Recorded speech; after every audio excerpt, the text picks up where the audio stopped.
Assalamu alaikum wa rahmatullahi wa barakatuh.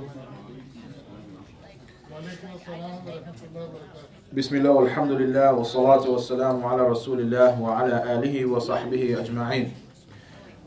Last week I had talked about a hadith in relation to charity.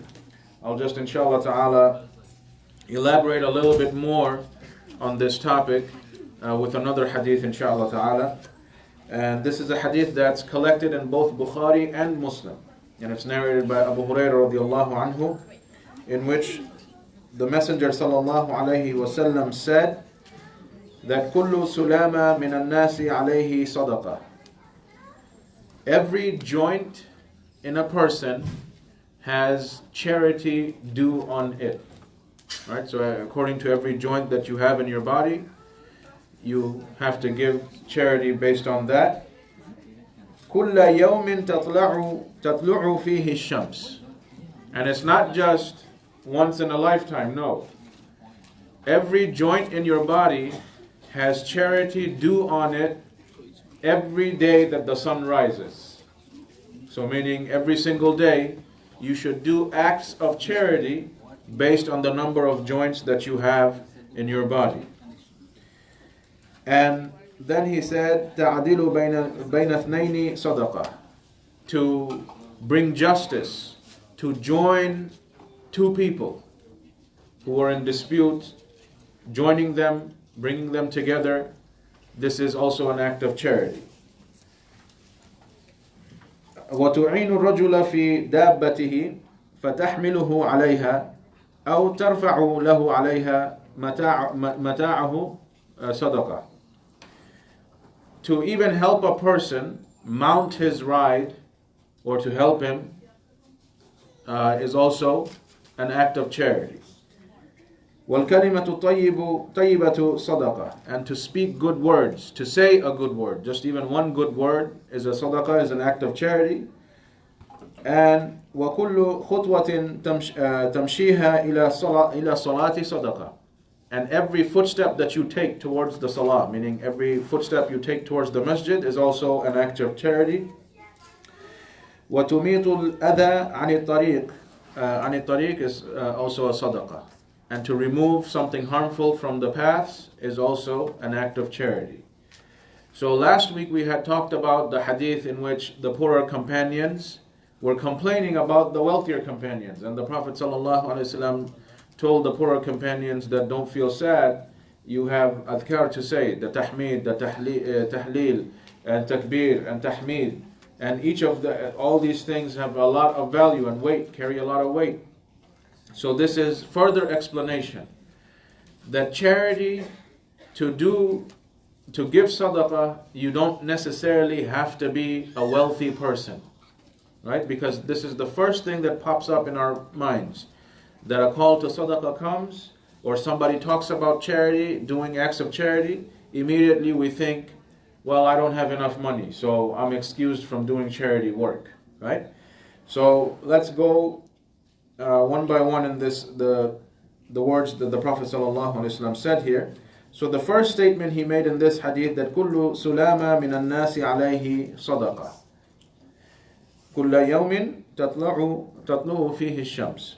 That upon every joint in the human body it has a charity due on it on every day that the sun rises. Meaning every single day you should do acts of charity based on the number of joints or small bones that you have in your body. Let's ask the kids, how many joints or bones do we have in the body? 206 joints. A lot in a baby. A lot in a baby. Okay. All right. This is a hadith in Abu Dawood. It's another hadith. The Prophet ﷺ said, "في الإنسان 360 مفصلة." In a person is 360 joints. So this is from the Prophet ﷺ.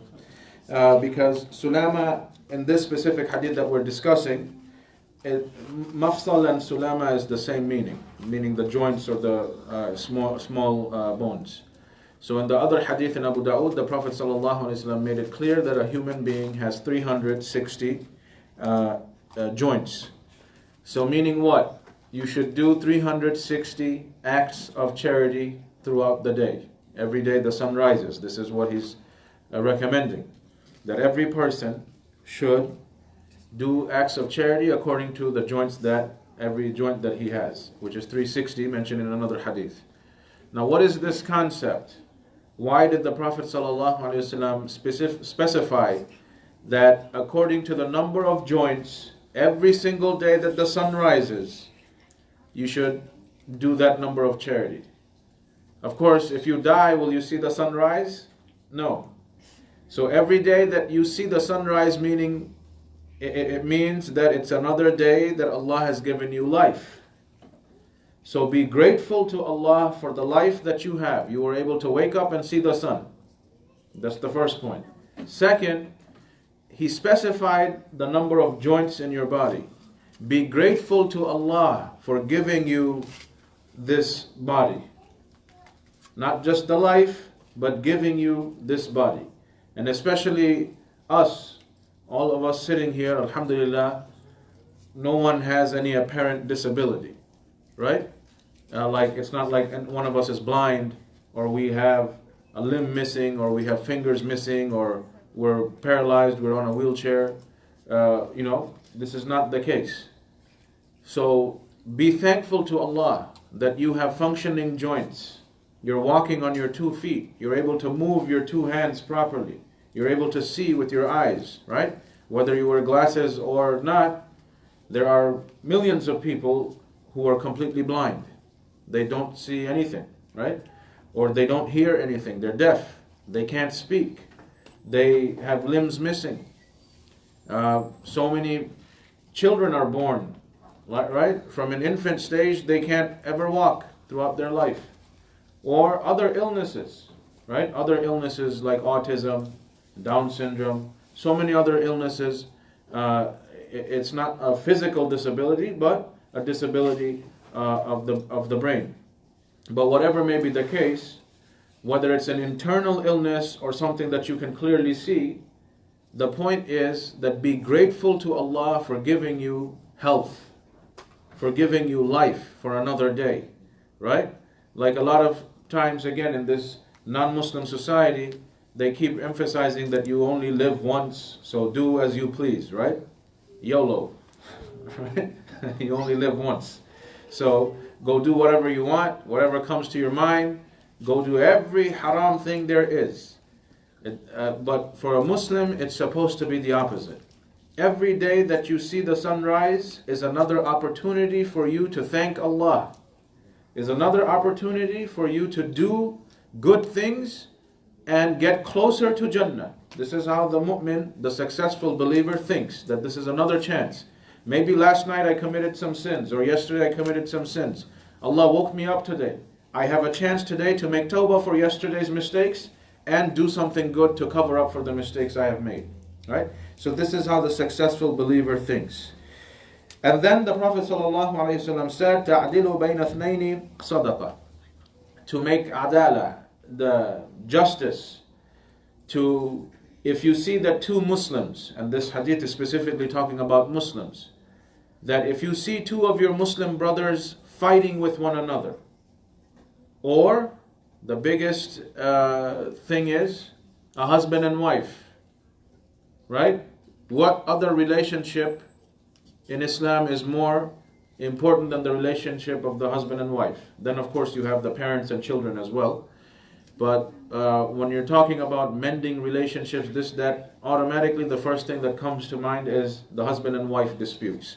And then parents and children and siblings, like family, right? After that, the next thing that comes in, Muslims of the community, or any Muslims in general, 2 Muslims who are fighting with each other.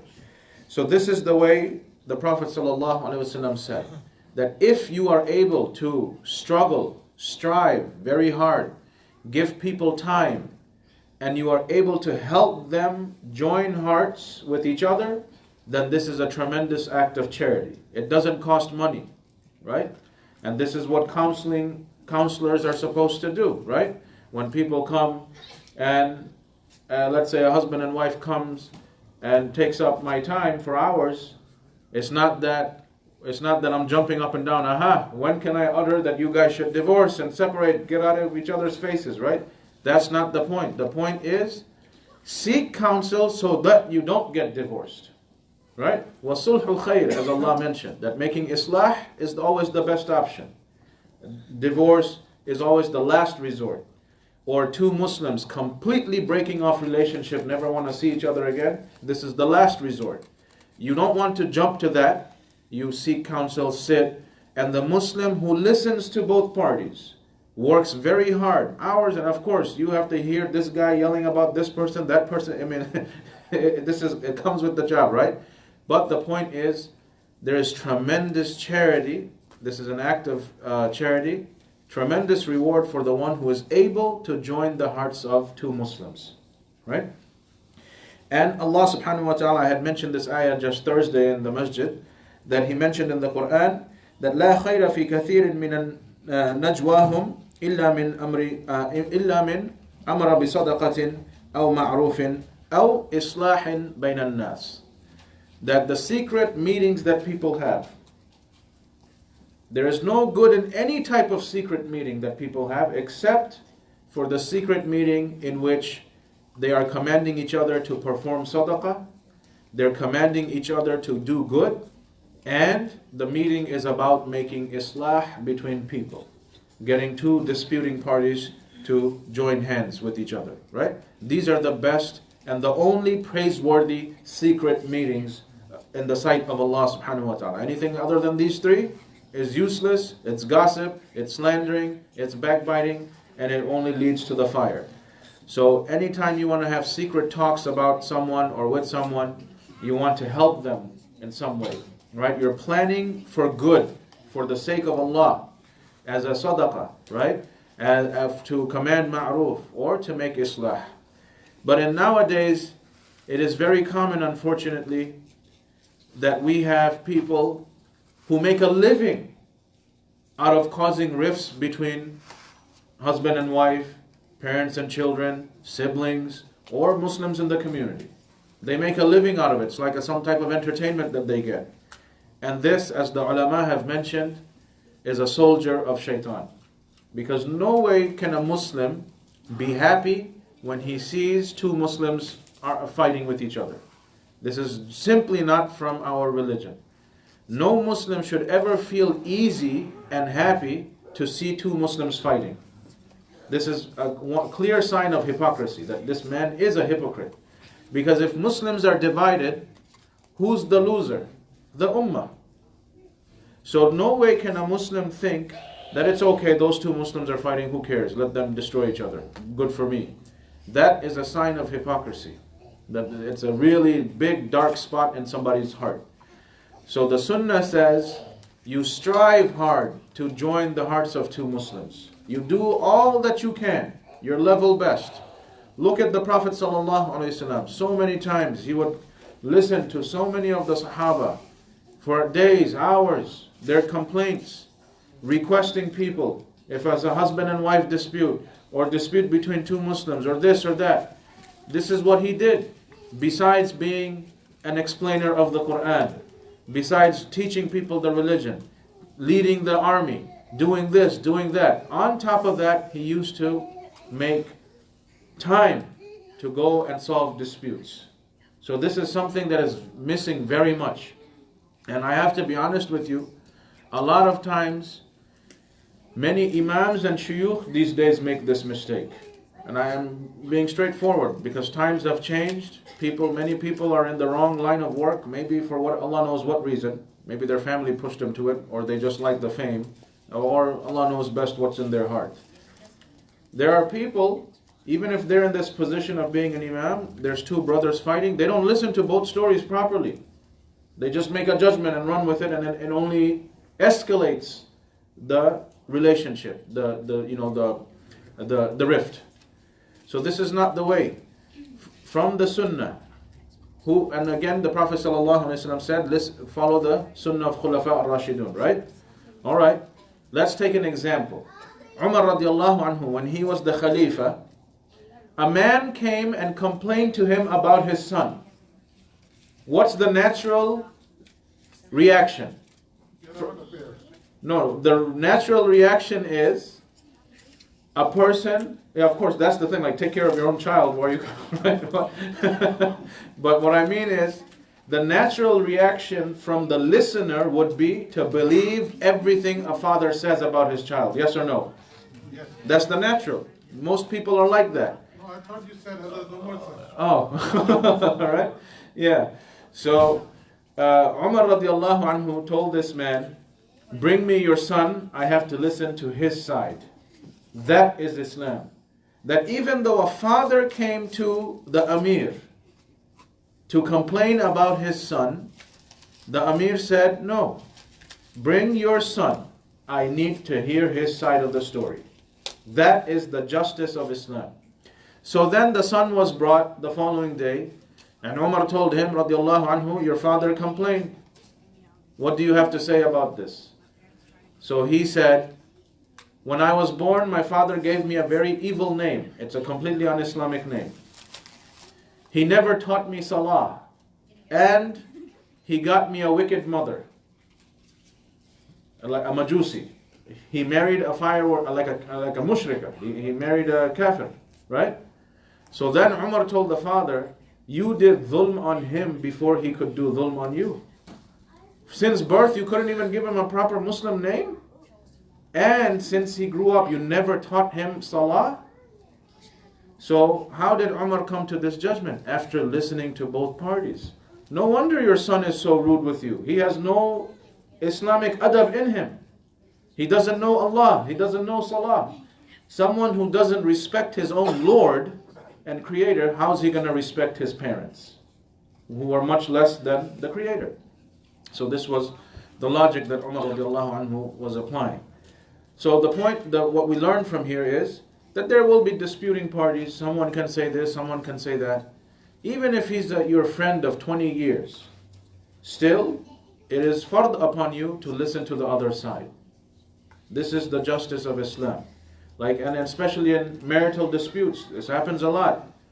Maybe my friend has an argument with his wife. Just because he's my childhood friend doesn't mean I'm supposed to blindly believe him. I have to listen to his wife too. Right? Because friend is a friend. Even if I've been his friend for 30 years, I don't know what goes on in the bedroom. No one knows that. That's why you have to listen from the other side. Right? So this is how Islam works. But the point is in this hadith that joining two hearts, two disputing Muslims, this is a tremendous, tremendous reward. Look what the Prophet ﷺ did the moment he came to Medina after the Hijrah. He saw two tribes, Aus and Khazraj, in bloodshed, killing each other, tribal war. One of the first things the Prophet ﷺ did was join the hearts of these two tribes. And that is the beauty of Islam. If the Quran and Sunnah is properly taught, it will definitely create an atmosphere for Muslims to join with each other. So if you find animosity, lots of chaos in communities, this, that, go back and check, and you will see that Tawheed is not being taught properly. The Sunnah is not being taught properly. That's why there is so much chaos between the Muslims in a particular community. But the moment exposure to Tawheed or the authentic Sunnah comes full on, eventually it calms down the atmosphere, shaitan is kicked around, and then people's hearts start opening up. That's the barakah from Allah subhanahu wa ta'ala. Right? That's the barakah that the truth brings. So then the Prophet sallallahu alaihi wasallam said, and before moving on, Allah subhanahu wa ta'ala also, we can give this reminder too. This is an ayah from the Quran that Allah subhanahu wa ta'ala praised the people who go around making islah between Muslims, right? That فَأَصْلِحُوا بَيْنَهُمَا بِالْعَدْلِ, that make islah between them with justice, with fairness. وَأَقْسِطُوا, and be equitable, right? Just and this and that. And then Allah, and إِنَّ اللَّهَ يُحِبُّ الْمُقْسِطِينَ. indeed Allah loves those who are just and fair. So this is, if you want to be loved by Allah, then be a Muslim who works to join the hearts of other Muslims. This is one of the unique characteristics. It's a special characteristic that Allah loves this characteristic. So you want to follow this. So it's tremendous reward that only Allah knows how much reward someone will get after death if he used to do this or if she used to do this between women, right? So then the Prophet ﷺ said, وَتُعِينُ الرَّجُلَ فِي دَابَّتِهِ فَتَحْمِلُهُ عَلَيْهَا, that if you were to help someone mount his animal, right? Mount his ride. Well, back in the day, of course, they had donkeys, horses, and camels, right? So what if someone, maybe, I don't know, he's a little short, it's difficult for him. You just help him mount his camel or horse. Yeah, this is so in today's time it would be if you see someone who's weak and elderly, maybe he's walking or she's walking with a stick, go open the door for him or her in the car, right? And this is an act of charity, something so simple that an elderly Muslim, or maybe it's a young Muslim, but something happened with he's temporarily disabled, injured, he's in crutches, right? Help him open the door when he's coming in and out of the masjid. Help walk him to his car, open the door for him. If he has groceries or something, if he's your neighbor, take the groceries out, right? So these are acts of charity. Again, it's all free. Doesn't cost you a penny, but Allah will give you thousands and thousands and millions of rewards, right? Inshallah. So this is another aspect, that you don't need money. None of this cost any money on your part, right? But it takes a big heart to do these type of things. Like it's very simple. Like people don't realize these things. Like let's say maybe there's few people, and it happens all the time. We're walking out of the masjid, we don't pay attention to who's behind us. We just leave. What if it's an elderly man? What if it's a small child who doesn't have the strength to hold that door? So always make sure you look back, see if it's a Muslim who needs some help. Keep the door open, right? And especially, this is something that you're helping someone go in and out of Allah's house. This will have far more reward than holding just a door, right?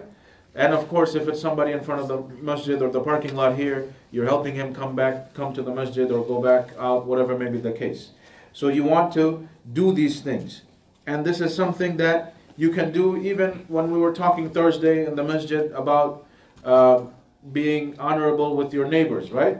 If you have an elderly neighbor, even if he or she is a non-Muslim, get the groceries for the person. And then just say one word. This is an obligation upon me as a Muslim. It's from my religion. That's all you have to do. Just say one word and it will get that person thinking. And Allah will open the heart of that person to start asking you more questions about Islam.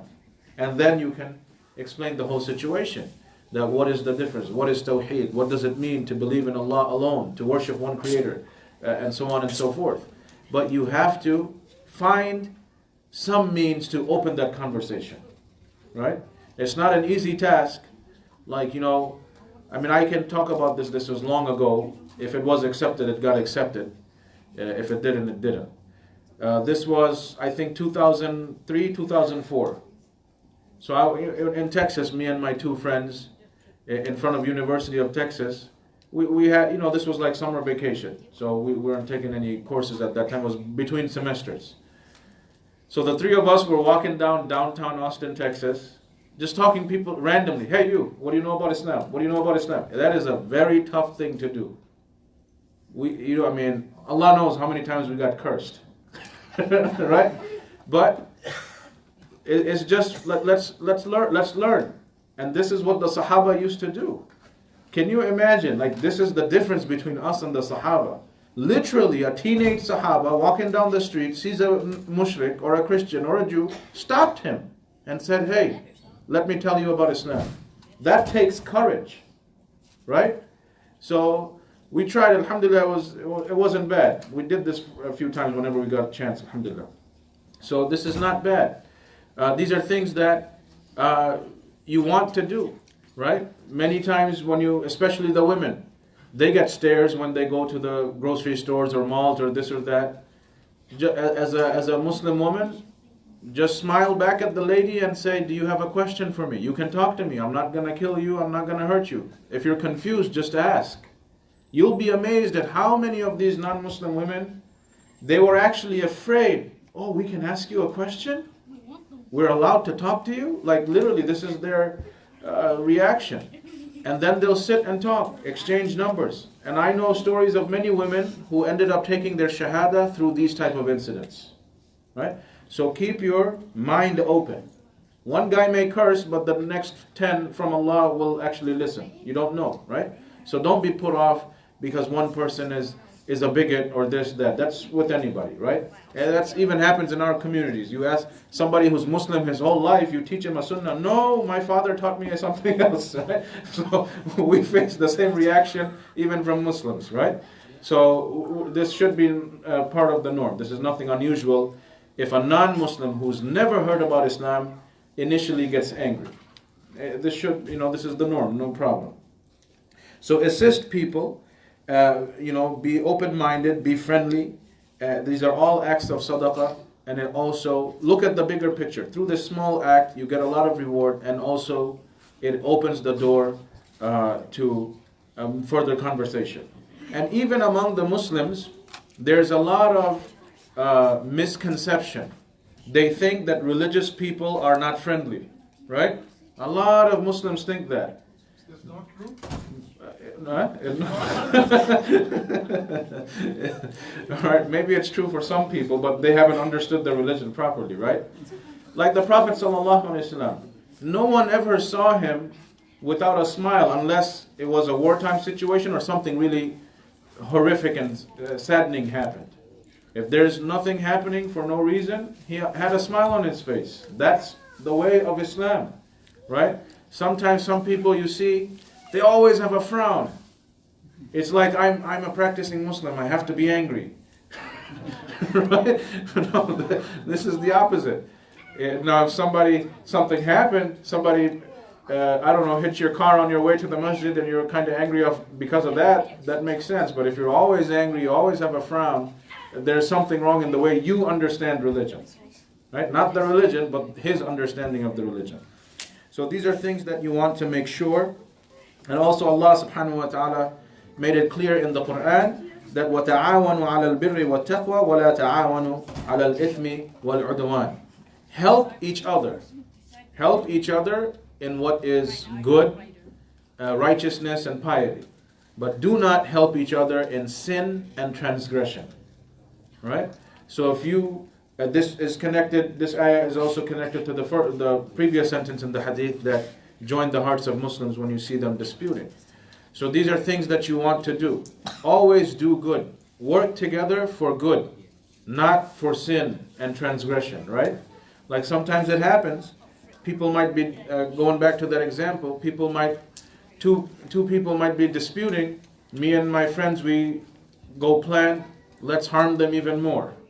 Now you're planning and helping each other, committing more sin and transgression, right? Instead of helping the situation, you're adding more fuel to the fire. And the Prophet ﷺ said in another hadith that وَاللَّهُ فِي عَوْنِ الْعَبْدِ مَا كَانَ الْعَبْدُ فِي عَوْنِ أَخِيهِ. Allah keeps assisting someone, keeps helping someone, his slave, as long as the slave is helping his brother, his Muslim brother. So as long as you are helping your Muslim brother, or the sisters are helping their Muslim sisters, Allah will continue to help you. So if you find yourself in a situation where maybe you're struggling in life, right? And you're wondering, why isn't Allah helping me? Ask yourself sincerely, when was the last time I helped another Muslim? Immediately go do that. And you will see that Allah helped you. Right? Like let's say the ayah of charity. Allah mentioned that the people, from the qualities of the muttaqun, that they are people who الَّذِينَ يُنْفِقُونَ فِي السَّرَّاءِ وَالضَّرَّاءِ. They are people who spend, whether they are wealthy or in a state of poverty. And Allah called them the muttaqun, the best, topmost believers. So someone who's going through poverty himself, maybe you're financially struggling, the best you can do, and even giving $10 to the masjid is a struggle, but you did it with the niyyah that this will be a reward from Allah. Let me help other Muslims and Allah will help me. Right? A lot of times when you see that there's a call to help a poor Muslim, a Muslim family, when you raise money, a lot of times the people who are emptying their pockets are people who don't make much themselves. But they're happy and Allah blesses their wealth. Allah gives them double. Maybe, let's say someone's, a taxi driver. All he had was a 20 that he made. And he gives it. And then all of a sudden on his way home he gets a fare for 40. It happens to many people, right? To many people. And that is from Allah. That as long as you are helping your brother, Allah will continue to help you. It's only the stingy Muslims who then their hearts get hardened, they don't care anymore what's going on, and then they are suffering and suffering and suffering. Right? Look at so many rich people, you'll find they're unhappy in their life. What are you doing? Sure, you have millions of dollars, buy yourself one fancy house, couple of nice cars, so whatever may be the case. But then what exactly are you going to do with the rest of the money? Go help other people. This is why Allah gave you wealth. Live a nice life with you and your family, no problem. Right? Do some good things for yourself first. But all these excessive wealth that you have after that, go help other people. And you find these people like look at these athletes or somebody, right? He doesn't even have wife or children or nothing. The moment he gets a contract in the NFL or NBA, he buys a $10 million mansion. You're only one guy. What do you want to do with a $10 million home? And then 3 years down the road, even though he's getting paid $20, $30 million a year, he's suicidal. He has to go to therapy. Then he becomes addicted to painkillers. Antidepressants and this. What's wrong with you? Right? Because they don't know how to give. Allah gave them, they don't know how to return that thanks to Allah. Right? And this is what happens to people. So keep helping others and Allah will help you. Then the Prophet ﷺ said, وَالْكَلِمَةُ الطَّيِّبَةُ صَدَقَةٌ. And a good word is sadaqah. Now, when we hear the phrase that kalimatu tayyibah, the good word, this phrase is another phrase for la ilaha illallah. As a Muslim, you should know this. That whenever you see kalimatu tayyibah, the good word, the good sentence, the good word, this is la ilaha illallah. Because this is the best thing Bani Adam can ever utter. To testify the oneness of his Creator. Okay, this is the number one statement. After that are good words that you say to each other. That speak well with people. Right? Speak well with people. Don't be going around yelling and cursing and all this stuff. Say good things to people. Say pleasing things to people. Not at the, don't say good things to people by compromising your deen. That's a different topic, right? But maybe someone is down and you see him. Maybe he's sad. He lost his job today. Say some good things to motivate him. Brother, it's okay. You just lost your job. How about I treat you lunch today? Let's go and talk. Or I know some people. Can I have your resume? Let me ask some of my connections if I can hook you up with a job. Like good words. When people are in a bad state, this acts as a charity. Again, it doesn't cost you money. Just to be a supportive person, right? A supportive person that you want to do this with fellow Muslims.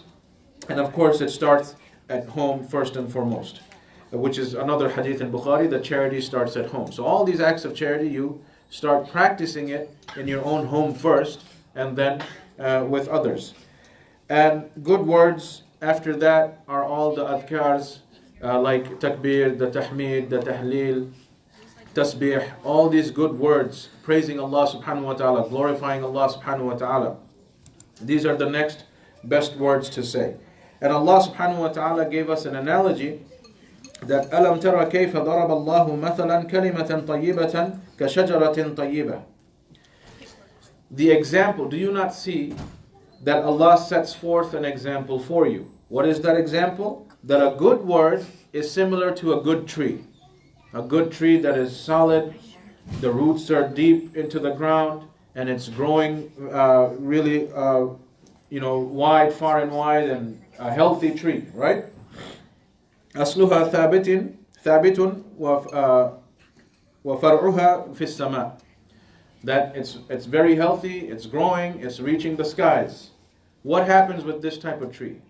Allah says, تُؤْتِي أُكُلَهَا كُلَّ حِينٍ بِإِذْنِ رَبِّهَا. Every living creature eats from this tree. From insects to animals to bigger animals, every creature benefits from this tree. That is what a good word is supposed to do. Right? That's someone who's always speaking good word. And again, the first and foremost good word is La ilaha illallah. So he benefits the rest of creation around him, just like a tree. Like a really firmly planted tree that is healthy, branched out, far and wide and up and down. That other creatures are benefiting from it. Everybody benefits from the tree. Even us humans, right? Every living creature benefits from that tree. That is what the believer is supposed to be. That every human being around you, every creature around you, should be able to benefit from you in some way or another. Then you have served your purpose. It doesn't mean that you have to be, of course, the scholars, the students of knowledge, their benefit is anytime you're with them, you learn something about Islam. This is the number one benefit that anyone can get. Other than that, maybe someone, I don't know, maybe your fellow Muslim brother, he's good with computers, he's good with graphics, he's good with this. Some type of benefit for your other work. What do you need, right? Like just the other day, I needed something with a picture of mine. I don't have Photoshop, I don't know how to use it. I texted a brother, mashallah, he gave it back in a couple of hours. He has that skill. It's a type of benefit, right? So any type of skill you have, benefit other Muslims with it. Be always in the lookout that this is what you want to do. That anytime people come in contact with you, benefit them in a certain way, right? Whenever you meet a doctor brother, he's going to keep giving his fatwa, right? Do this, don't eat this, that. Okay, jazakallah khair, that's good. I'm getting free advice from a doctor, right? I don't have to go spend money, whatever may be the case. So these are things that you want to be in a habit of doing as a Muslim. That anyone who comes in contact with you, be like a good tree from which all living creatures benefit from. And then also Allah subhanahu wa ta'ala mentioned that إِلَيْهِ يَسْعَدُ الْكَلِمُ الطَّيِّبُ. All good words are raised up to Allah subhanahu wa ta'ala. This is a direct indication in the Quran that anytime you're saying good things, it's being recorded. So maybe you may do something good, you may say something good. The person forgot to say thank you. And you feel something in your heart, man, I was sitting for an hour listening to his problem, saying this, saying that. He didn't even say thank you to me, right? It can happen. We're human beings. He was so stressed out about his problem, he just got excited, thank you for the advice, and he left. It happens. But the point is, don't be worried. Your good words are always being raised up to Allah. He's recording it. So even if you feel underappreciated, the one that truly matters, He's appreciating what you're saying and what you're doing. So first and foremost, always think of Allah. That has Allah heard or seen me? Of course, He is As-Sami' wal-Basir, Al-Raqib, Al-Khabir. Of course He's going to be fully aware, He's hearing, He's seeing, He's all that, right? So this is first and foremost. Second, okay, if the person, you get an appreciation, you get a thanks from the person and whatever may be the case, this is second. That's also from Allah. But as a Muslim, we always say that as long as Allah has seen me, that's what matters the most, right?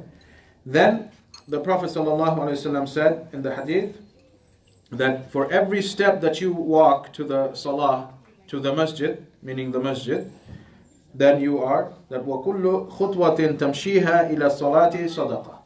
Every step that you take towards the salah, meaning the masjid, is an act of charity. with every footstep that you're taking. Now, of course, living in these countries, not everybody has the ability to walk to the masjid, right? Except for the few brothers who live across the masjid in Atlantic City, right? So alhamdulillah, they have a chance. Hopefully they remember this all the time. Right? They remember. So, but others, let's suppose, even if you're parking across the street, you're still having to walk to the masjid door. So remember that even for those few steps, every step you're taking, even if it's just 2 steps that you took, or 3 or 10 or 15, whatever may be the case, every step that you take to enter the masjid, this is an act of sadaqah. And in other ahadith it's mentioned that with every step Allah forgives one of your minor sins. Right? It's a means for your sins to be forgiven, your smaller sins. So walking to the masjid is something good. Anytime you are able to do that, do so. Even if you're parking in front of the masjid, you want to park a little bit. If you see, like sometimes we'll get angry, parking's taken next to the masjid. No, this is from Allah giving you a chance to earn more reward. You have to park a little bit far away, but you get to walk more to the masjid door. Right? So instead of getting angry, be happy. Okay, alhamdulillah, I get to earn more reward for this walk. So this is how you should think, and it increases, it opens the door for you to earn more and more rewards, inshaAllah ta'ala. Then, the last thing the Prophet ﷺ said here, that وَتُمِيتُ الْأَذَى عَنِ الطَّرِيقِ صَدَقَةً. To remove harmful things from the path, from the road, is also an act of charity. That people are walking, people can trip, they can get hurt, they can fall. So many times, people don't think about this. If you leave something big, somebody is walking. So many times people trip, hit their head, and even die. It can happen. Or somebody hits their head in a very bad way, causes some type of paralysis. Or they break some elbow or shoulder or something, right? Dangers are, there's a lot of dangers to that. So you see harmful things on the road, remove it away from the walkway, put it to the side where people won't walk, right? So this is an act of charity. That you're just walking down, you see something harmful, you take it away, right? Or in the house, children leave nails, thumbtacks laying around, and poor father and mother have to walk around getting stepping on, or many times even sitting on them. Right? So you want to practice this in your own house too, right? Kids, you don't want to physically cause harm to your parents, or even to your siblings, or even to yourself, because they forget sometimes where they left it, and they're the ones sitting on it after a couple of hours. But move harmful objects away from the path of people, so that it does not cause any type of physical harm to anyone.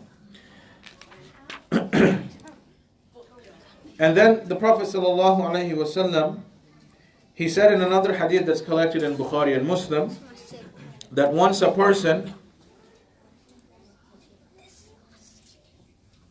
he was walking in the path, and he saw something harmful on the road, and he removed it.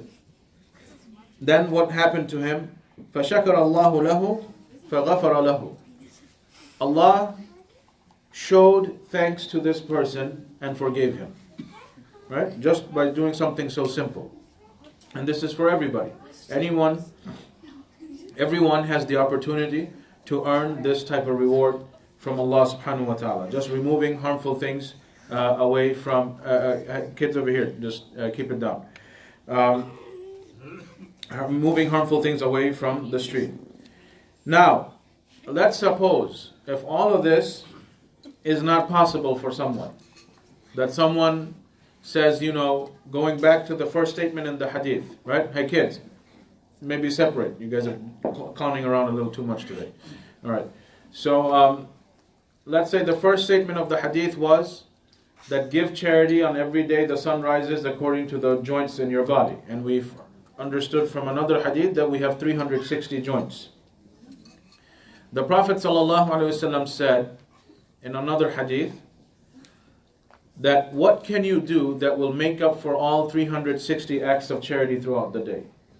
He said in a hadith that's collected in Sahih Muslim, narrated by Abu Dharr radiallahu anhu, that وَيُجْزِئُ مِنْ ذَلِكَ رَكْعَتَانِ يَرْكَعُهُمَا مِنَ الضُّحَى. If you prayed rak'atain, 2 units, you're making ruku' twice, sujood, right? You pray these 2 units at the time of ad-duha, it will suffice for the 360 joints. Just by 2 units of salah. And salat ad-duha is like, let's say after the sun rises, and the sun has fully risen. So I mean, let's say right now might be like 7:30, 8 o'clock. Okay, after the sun has fully risen, there you can see proper daylight after a little bit of that. So let's say 8 a.m. All right, so around that time, if you pray just 2 rak'atain, then it would suffice for 360 joints. And then of course you have the rest of the day to build on your acts of charity. But that's something that you can do, right? Just those two prayers, two cycles, 2 units of prayer. So all right, inshallah, we'll take questions. The sisters, as usual, send your questions up, inshallah. Yes. Assalamu alaikum. Alaikum salam. We hear this a lot, remove something harmful from the road, from the path and all that. Banana peel, piece of glass. Ideally in a Muslim environment, should that harmful object be there in the first place? In a Muslim environment, should the harmful object be there in the first place? No, of course not, but unfortunately, not everybody pays attention to things properly. Right? Your banana peel just reminded me of like those cartoons. Right? Somebody slips and falls. But of course, that's what I said, that as Muslims, you want to make sure that you keep things clean in the first place. Like I remember a few months ago, it was a heavy rain, right? Remember, like 2-3 brothers were slipping and falling in front of the masjid door. We had to wait for someone to slip and fall first. It wasn't enough. A second person had to fall.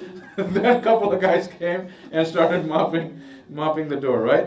So that's not good, right? That's not good. So you want to make sure that these type of things don't occur to begin with. But of course, we're Bani Adam, we're forgetful. If for some reason we see trash and harmful things, pick it up, clean up the walkway.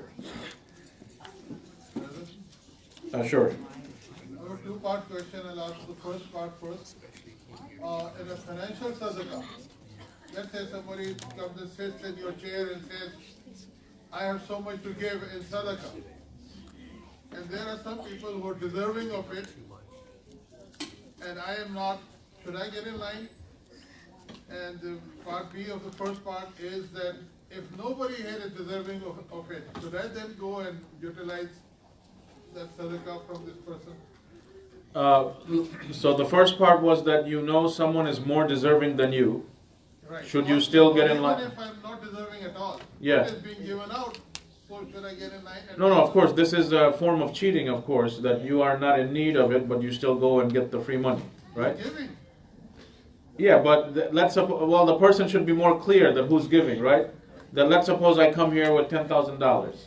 Okay, I want to give $500 to 20 people.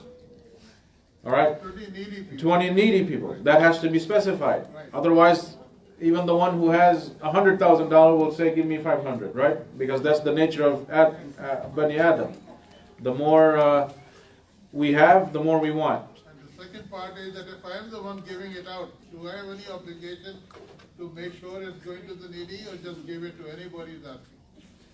No, you want to make sure you check as much as you can, right? Sometimes you can only go so much into a matter, but let's say there's a zakat fund, right? And I'm giving the money, and I know it's going to go to the needy people, and there are needy people in the community. Okay, you may not have the means, or it doesn't necessarily mean you have to go and check every single detail. you know, this is Baytul Mal of the community. Your job is to give the zakat. That's mandatory upon you. So you gave it. Now it's the Zakat Commission's job to make sure that the zakat is being distributed properly. Now the weight falls on them. Right? Now if it's you on your own, you are not going through a Baytul Mal, you're giving it out on yourself, then of course you want to make sure that you investigate and you find the most needy person, most deserving person in the community and give it to him. Right? So this would be the two ways. All right. If a Muslim marries a Christian, is this considered an invalid marriage, or yes or no? If a Muslim woman marries a Christian man, this is considered zina. Now, this is not a marriage. There is no way that it is considered a marriage. So them living together is considered zina. If they have children, it's considered children of zina. If a Muslim man marries a Christian girl, but there are conditions. Allah mentioned in the ayah, وَالْمُحْصَنَاتُ مِنَ الَّذِينَ أُوتُوا الْكِتَابِ. Muhsanat. This is a very important word that people just forget. They think, she looks nice to me, I can marry her. She's Christian, she's Ahlul Kitab. No, Muhsanat. A woman who is untouched, she's a virgin. Or maybe she was married and divorced, meaning she didn't fornicate. She has morals. And she's a practicing Christian, not a Christian who says, yes, my name is Mary, but I don't believe in God. No, Muhsanat. Someone, a Christian woman who is practicing, meaning she has moral values. And she just doesn't go around, she protects her chastity and she has moral character. That's the type of Christian woman that a Muslim man can marry, provided that he fits the conditions afterwards, that if you have children together, or when you have children together, the children have to be raised as Muslims. No ifs and buts. It's not that they're going to do Eid as well as Christmas. No, they'll only do Eid. All right? So this has to be made clear to the woman. And of course, while she's married to him, she has to be open-minded to accepting da'wah. That while we're married, I would like to explain Islam to you. And you think about it. It's not a force. But you have to be open to listening to me.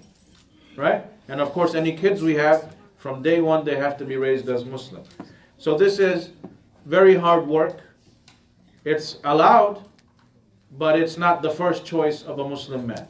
Do you understand? The first choice, as the Prophet ﷺ said, you're always supposed to marry.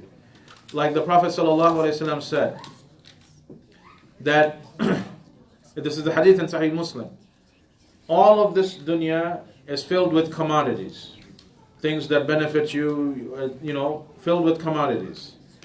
The best commodity that a man can acquire from this dunya is al-mar'atu salihah, a righteous woman. A salihah means a woman of tawheed, a good Muslim woman. This is the number one choice of a Muslim man. That should be the choice. You want to marry a good Muslim woman, right? Now, if maybe something happened somewhere, I don't know, is it allowed to marry a Christian or Jewish woman? Of course it is, provided these conditions are met, right? But the first choice is always to go for a Muslim woman, right? But of course, as I repeat, a Muslim woman cannot marry a Christian, cannot marry a non-Muslim man. Now a woman may ask, why is this the case? It sounds unfair. It is not unfair. This is actually honoring the Muslim woman. The man of the house is the Amir of the house. It is not appropriate that a believer in Allah is put in charge of or put under the charge of a non-Muslim. This is the honor that Allah gave to believing women. So don't think it's unfair. Rather, this is to raise your status. You're a Muslim woman. No way can a non-Muslim be a guard over you. That's your status, okay? So don't let shaitan fool you into thinking, oh, this sounds unfair. Look at the value that Allah put.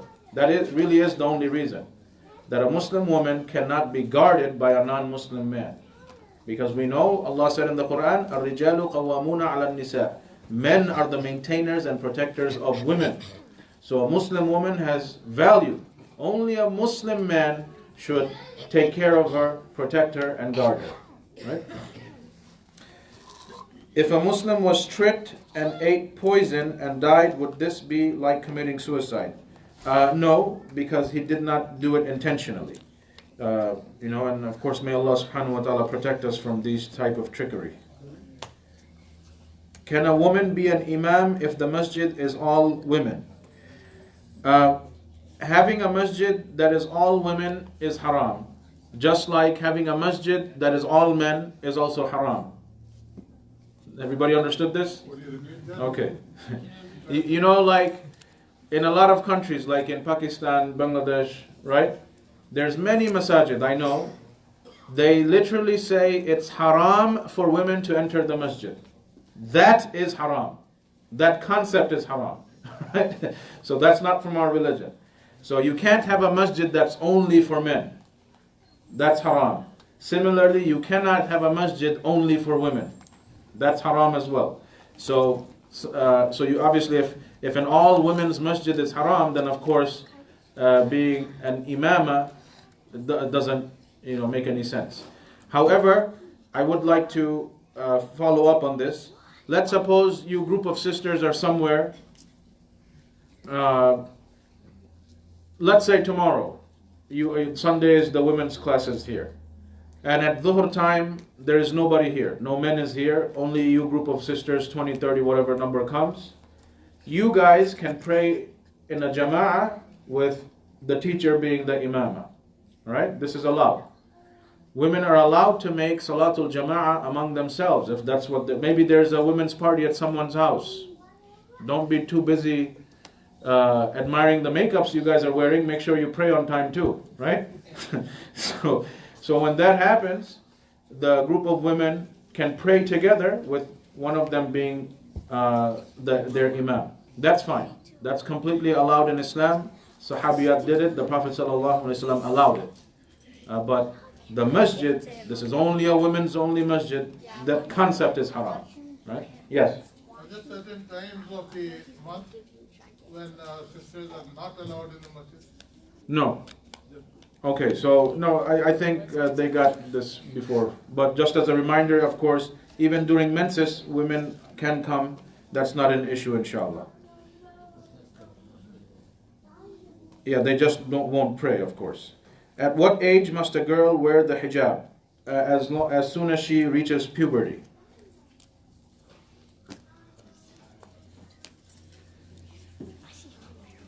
If a person works a haram job, can they still give charity? Yes, they can give charity, but what accepting or not accepting is in Allah's hands, because we have many ahadith in which the Prophet ﷺ said that Allah does not accept the charity that is given from khabith money, meaning haram money. So we do have hadith saying that, but at the same time a person should give it, but don't let people know. Right? Like, let's suppose, Allah forbid, a Muslim owns a liquor store and comes to me, Imam, here's a check for $5,000 for MCOSJ. And I see that the check is from his liquor. I can't accept it. Right? If he gives me $5,000 that this is, go put it in the sadaqah box, he doesn't tell me where it came from, this is fine. But as the moment you let us know that your source is haram, we can't accept it for the masjid. Right? So that has to be clear. If a Muslim was, I'm thinking this word is drugged, not dragged. Okay, drugged. And then fell and committed zina because of the drug, would the Muslim have the sin of committing zina? This is actually unfortunately the reality of this world, right? And this is why we emphasize again and again to the parents, to Muslim parents, please be careful of who and where your Muslim children go to. And this has happened to a lot of Muslims. I personally know, may Allah help them. I personally know quite a few Muslim sisters in college who were spiked. They fell unconscious, and then of course, then people raped them. So these are things that happen, and you have to be very careful. Sometimes your young children don't understand, but as a father and mother, even if they get angry with you, if you feel fishy about a gathering, it's fard on you as a parent, and it's your right. No, I just don't feel comfortable with those group of people. You're not allowed to go. And it's your right. Even if they, sometimes I meet parents, no, I'm afraid. What's your kid gonna do? Run away? Let him run away. Let's see, find your own food. Go do it. Find your own food.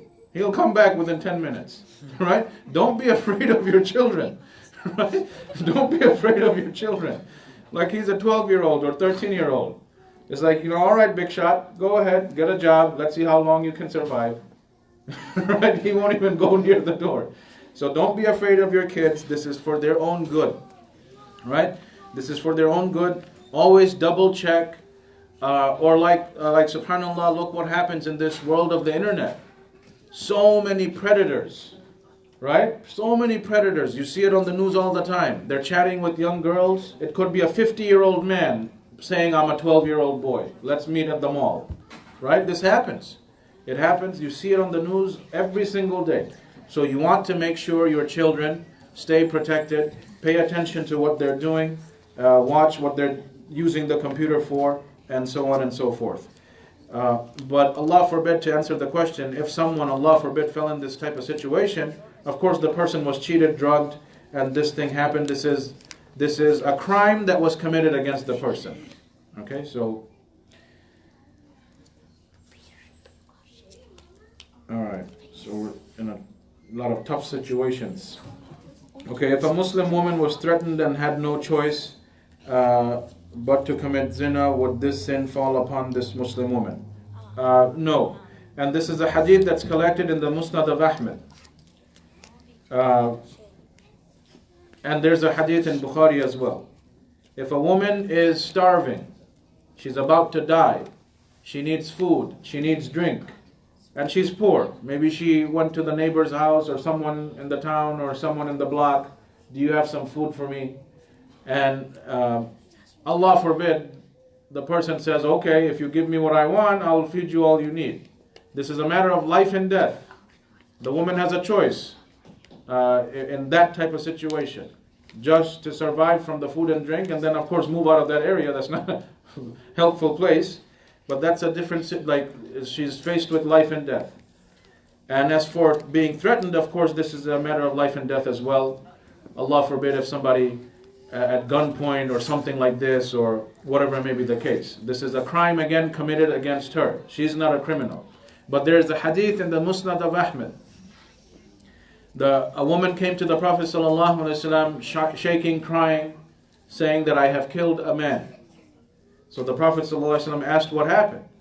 So she said that I was in the desert. Maybe she was going about her daily activities, whatever, maybe bringing dates or something from the house, whatever it was. She was in the desert. A man attacked her, tried to violate her, and she had a rock. She found there was a rock there. So she grabbed the rock, smashed, hit the head, and the man died. So the Prophet ﷺ said, Allah will reward you for defending your own honor, and he is in the fire for what he tried to do. So this is from Islam, all right? I'm not giving a license to the ladies to start going around killing people. May Allah not put our sisters in this type of situation. But the point is, hey kids, you guys are talking a lot today, all right? Just calm down. So Allah forbid, if a woman is in a gunpoint situation or something like that, you are allowed as a Muslim, and of course by American law as well, whatever you need to do to save your life. This is even the law of this land affirms this, because this is, common sense. This is, basic human values that someone has to save their life and honor.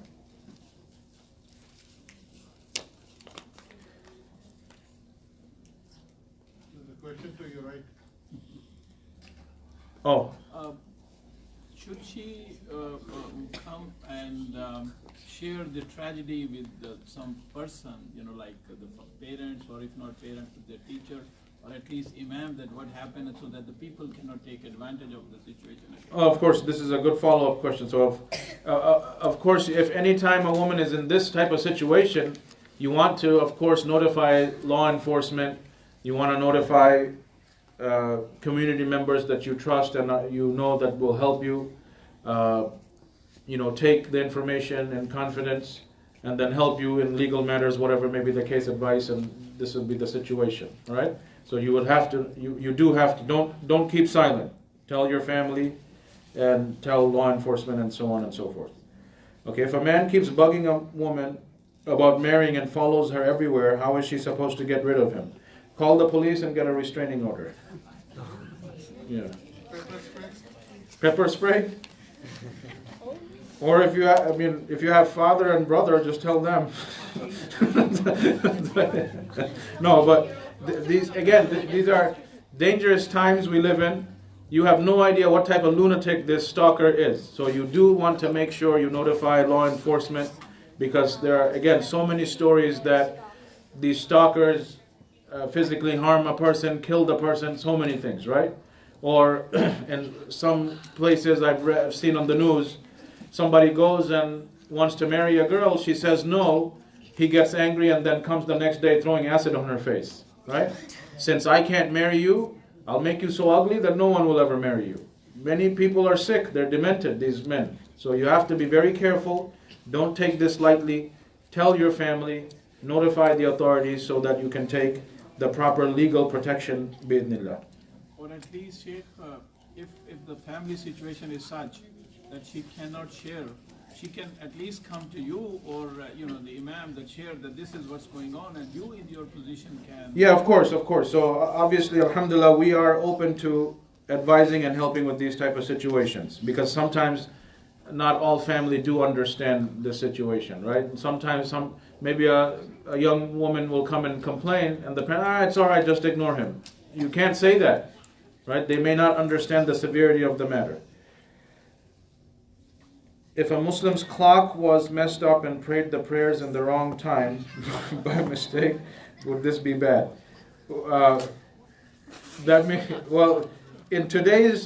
In this day and age, that means your cell phone clock was messed up, your hand clock was messed up, your clock on the wall was messed up, clock on the TV and your cable box was messed up, your computer was messed up. So everything had to be messed up, right? TV clock says 12:00.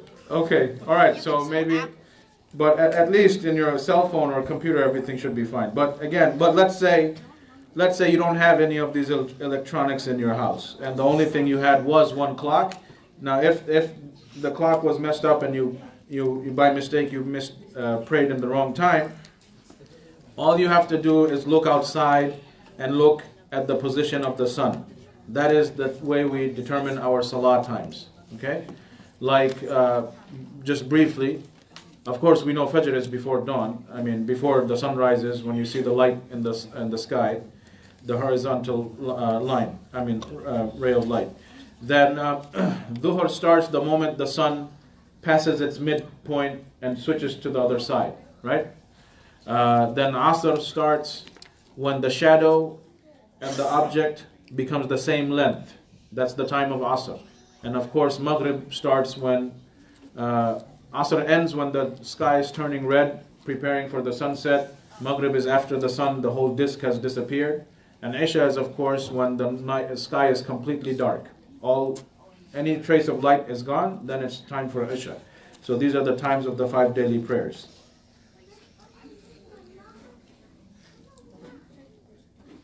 Okay, if Muslim parents hide the fact that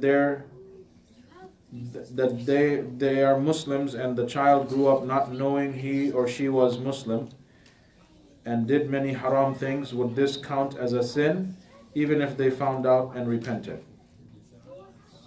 I'm kind of confused.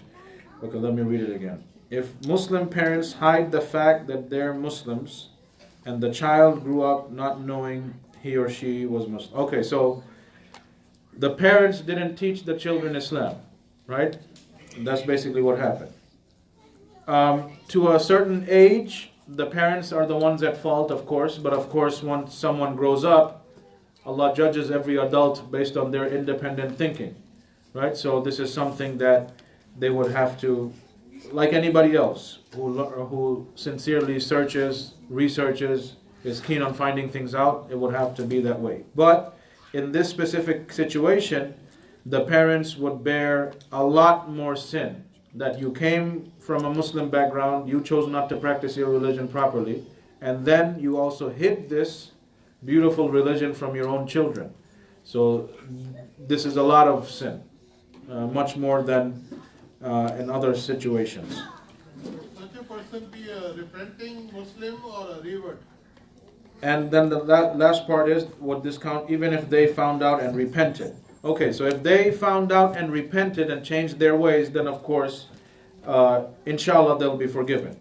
Because Allah accepts sincere repentance. This is for any type of sin, regardless of how evil the sin may be.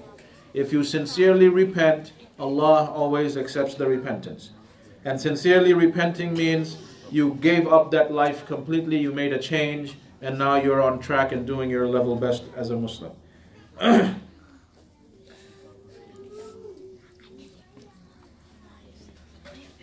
If someone sees a man praying but wearing a necklace, how does the person tell the man that wearing the necklace is wrong? Steal it while he's praying. Steal it while he's praying? Take it off. Oh. No, I mean, if it's gold, then of course that's haram. All right? Now, if somebody's wearing silver, or I don't know, maybe you're talking about the bling blings, huh? All right. That would fall under the imitation of the kuffar that we would have to give up. All right? Now, if it's something just like, I don't know, sometimes people get in weddings, maybe a husband and wife exchange a little locket or something, I don't know. As long as it's not gold, it's fine. All right? Flowers? Yeah, when you're getting married, you get garlands of flowers. Well, you're not going to hang the flower. Oh, you mean, yeah, but they eventually take Money. our money. Yeah, obviously. What's your question? What if it's fake gold? If it's fake gold, you still shouldn't wear it because you're imitating something that is haram. And that's one thing. Second, anyone who sees you is not going to come and ask, this is fake, this is fake, this is fake, I'm not sinning. You're not going to do that, right?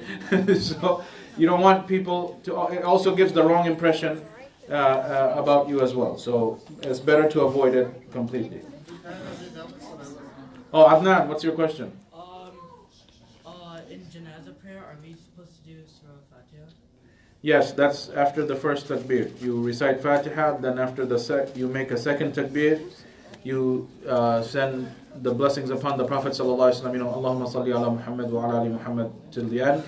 Then a third takbir. After the third takbir, you make dua for the deceased and also all the other Muslims who have passed away.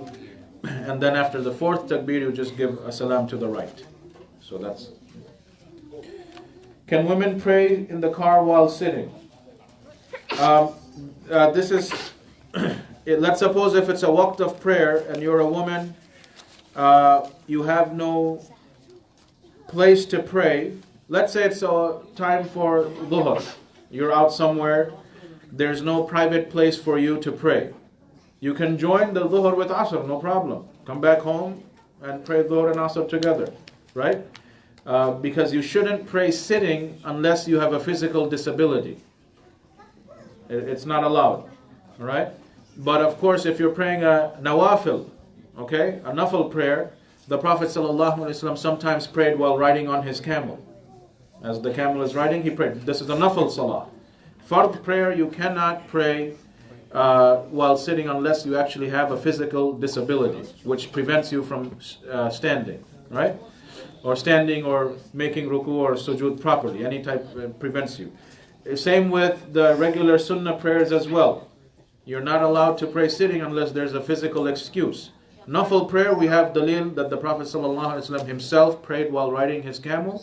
This is fine. This is just, nafil prayer means, you know what, I made wudu, let me just pray 2 rakat. There's nothing, no occasion, no nothing, right? Sunnah prayer is the prayers that is attached to the fard salawat, right? So those prayers you have to pray standing. So as a woman, of course, you don't pray in a public spot. I hope the sisters know this. Because our salah involves making ruku, going to sujood, bending and this and that. You don't want men walking by seeing you in that type of position. So a Muslim woman is not supposed to be praying out in the public like that, in a public place. So if there's an emergency, you join Dhuhr and Asr together, or Maghrib and Isha together, no problem, right? Or if you're somewhere, why don't you, I don't know, go to Target, go into the fitting room and pray there, right? Or a mall or a store. There's things, departmental stores are everywhere, right? You don't have to necessarily pray in your car. Just pull over, go to some place, go to the fitting room, pray, and then come out. No problem. So there's alternatives, right? Yes, Abdullah. So you said that Prophet Muhammad sallallahu alaihi wasallam would fly on the camel. Would it be, so does that mean that it had to be facing the, Yeah, he just turned. like with the camel? Yeah. No, his head. I mean, he's just sitting and just turned towards the Qibla. Yeah. Yes. To that, if you're still be traveling at other time, what are your options then? Or if you're on a flight, long flight, what are your options then? No, if you know that you're, let's say before, especially if it's a flight time, right? You're gonna go to the airport. You know exactly the time. So let's say your flight from JFK is at 4 p.m. or 5 p.m., whatever the case may be, right? And you leave, you have the time to pray Dhuhr. Okay, pray Dhuhr, then you pray Asr, 4 rak'at because you're still in your city, and then you leave for it, no problem, right? In cases where you not enter the time of Salah, either it's Dhuhr and Asr or Maghrib and Isha, it's a long flight, and the time comes during the flight. Or if it comes during the flight, you just quickly... For the man, the question. Yeah. So the thing is, let's say you got on your plane, now you prayed Dhuhr and Asr already. Now you got on your plane, after a couple of hours, you see from the sky, outside, that it's the waqt of Maghrib. So there you would, at that time you pray Maghrib and Isha together. Maghrib 3 and Isha 2. Inside the plane sitting down, No, they'll let you stand and pray. and the sisters, Well, usually in those type of situations, there's not people walking around. It's in the back where what's that place called? The cockpit. The first class. The place where they keep the food. Next Yeah. day. So you can easily pray there. I've done that even at United Airlines. They didn't throw me out. All right. And of course, Muslim airlines, they're not going to make a problem. So your time should be while you're traveling on the plane? You pray in an airplane. You pray based on what you see outside your window. All right, that's your time, not where you left. You are traveling, so you look at the sky outside. You look at the light or lack of light, whatever may be the situation. That's how you would judge your prayer times. All right, and of course, and again, in Muslim airlines, if you actually let them know, they'll let you inform you that we're passing by a place now. It's the waqt of Maghrib or Isha right now, whatever it is. They'll let you know that. Yeah, a couple of times I've seen that there's for example, during Asr time, you see down from the airplane, it's completely dark, but it's still light. So it's like Asr for you, or? Repeat that. I'm sorry. Hey, mother. Why are you guys talking so much? He's talking about the plane. Yeah, okay. When you're in an airplane, you still see the sunlight. So it's kind of like Asr time, but Yeah. you still from the plane, on the city you're traveling, that's completely dark out. So your reference time will be like us. No, that's basically probably happened right after you got on. But if you're if you're still at the airport, you pray Dhuhr and Asr before you get on the plane, right? No problem. Until what time can we pray Isha? Because my husband works night shift and sometimes he can only pray it just before Fajr. That is invalid. This is the hadith in Sahih Muslim. Again, the waqt of Salah. Isha starts the moment the sky turns dark. Like every last drop of light is gone. That's the start of Isha. And it goes on ila nisfal layl. It goes on until midnight. The Arabic midnight is different from 12 a.m. How do you calculate the midnight? Let's say Maghrib now is at 6:20. Fajr starts at 6 o'clock or 5:50. Okay, let's say 6 and 6, 12 hours. I'm just hypothetically speaking to. that would make it midnight. Okay, that would make it midnight. But whatever the case is, the point is, you check the time of Maghrib and you check the time of start of Fajr. divide it into two. That is the Arabic midnight at which the time of Isha ends. So sometimes it's 11:30, sometimes it's even 12:30. It's not exactly 12 a.m. that midnight meaning midnight. So you have to be careful of that time, that you divide the night into two, half of the night. And again in Arabic, Layl starts the moment the sun has set, this is Layl. So until half of the night. So that means you calculate between the time of Maghrib and Fajr and you divide it by two. That's the half of the night. Yeah, Abid. To answer her question, So make sure your husband stops praying Isha at the time of Fajr. That also clockwise doesn't make sense because you're praying the next day. Alright, so even if you were to take it that way. Yeah, yes. What if the plane's going? What is what? What if the plane's going a different direction than east? No, that in that type of situation, you it doesn't matter if you don't know the direction. But again, if you ask the flight attendant, they'll tell you which. If you just ask them which way is Mecca, they'll tell you, right? So, and then you just face that direction. But if you don't know it and it's unable, you still make the niyyah and pray anyway, no problem, right? That's fine. Are you here to tell me that you and your mom are here tonight too? Like last week? Me and my mom are here. So now give me extra cookies.